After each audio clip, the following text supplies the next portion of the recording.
জাতীয় চলচ্চিত্র পুরস্কারপ্রাপ্ত ও দুই বাংলার জনপ্রিয় অভিনেত্রী জয়া আহসান পর্দায় নিজেকে ফুটিয়ে তোলেন ভিন্ন ভিন্ন চরিত্রে।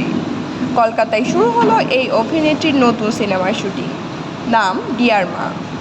অনিরুদ্ধ রায় চৌধুরী পরিচালিত এই সিনেমায় ফুটে উঠবে দর্শকের গল্প, সম্পর্কের গল্প। এতে জয়া ছাড়াও থাকছেন চন্দন রায় সান্যাল, শাশ্বত চট্টোপাধ্যায় ও ধৃতিমান চট্টোপাধ্যায়ের মতো অভিনেতারা। এছাড়া তামিল মাল আলম সিনেমার জনপ্রিয় অভিনেত্রী পদ্মপ্রিয়া ও অনুভব ফতেপুরিয়াও থাকবেন অন্যতম আকর্ষণ হিসেবে। নতুন সিনেমা প্রসঙ্গে জয়া আহসান বলেন, এই ধরনের গল্প আগে বলা হয়নি, এমনকি আমি এই ধরনের চরিত্র আগে করিনি। আন্তরিক ধন্যবাদ পরিচালককে আমাকে এত সুন্দর একটা সিনেমায় যুক্ত করার জন্য। ডিয়ার মা সিনেমার শুটিং চলবে পুরো কলকাতা শহর জুড়ে, তবে কবে মুক্তি পাবে সে বিষয়ে কিছু জানানো হয়নি।